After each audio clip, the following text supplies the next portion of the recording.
guess what? All right, it's a little after 3 o'clock and these positions all expired.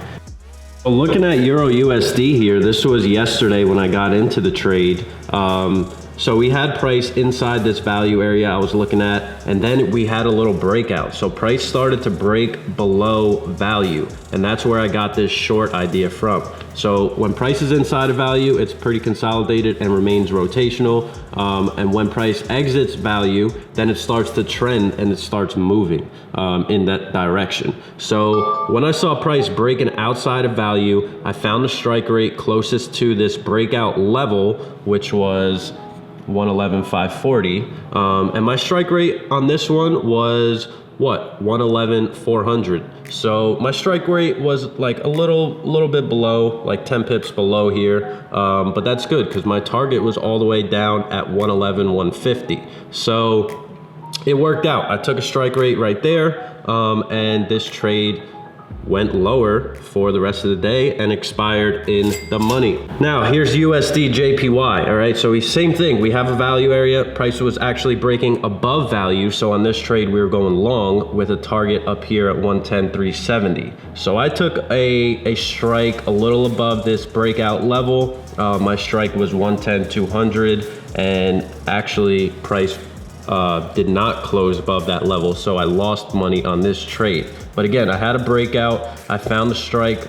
It wasn't as close as I could get to this level, but it was a cheaper strike, a little higher. So I got the cheaper strike, and it ate me in the ass because I lost money on it, only because I went for that cheaper strike that was higher. So don't always go for the cheaper strike. Go for the strike that's closest to the breakout level if you're doing these breakout trades. But this is the USDJPY trade. It ended up breaking higher overnight. So, I mean, the trade idea was there. It just didn't work out. Shit happens. So gold was a short trade, and this was a short below 1554, okay? So here we have price gapping up at the open. So when this shaded area goes black, that's when the market opens, right there, 8:20 a.m. for the gold markets.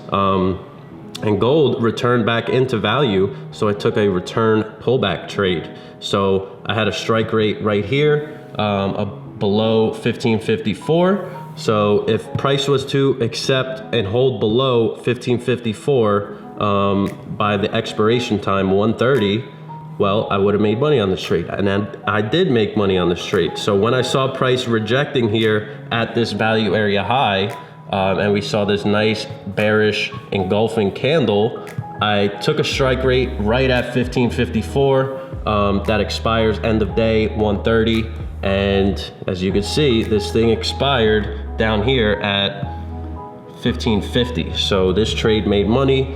Had about a $900 payout on that trade. So we had about 800 bucks plus the 900 from gold minus the 240 I paid for the USDJPY trade. And yeah, we're sitting about around 1,500 bucks for the day on the Nadex account. So that's how I made a little over $1,000 on Nadex trading Forex on Nadex. So that's what I'm doing in 2020. If you want to learn more about how I'm going about trading Forex on the Nadex exchange, there's a link down below this video. You could check it out. I put together a whole course on what contracts to look for, what different trade setups. Actually, I give you my 6 best trading setups in that course. But I just wanted to break down the trades and how exactly I was able to make a little over $1,000 trading Nadex from my phone in 2020.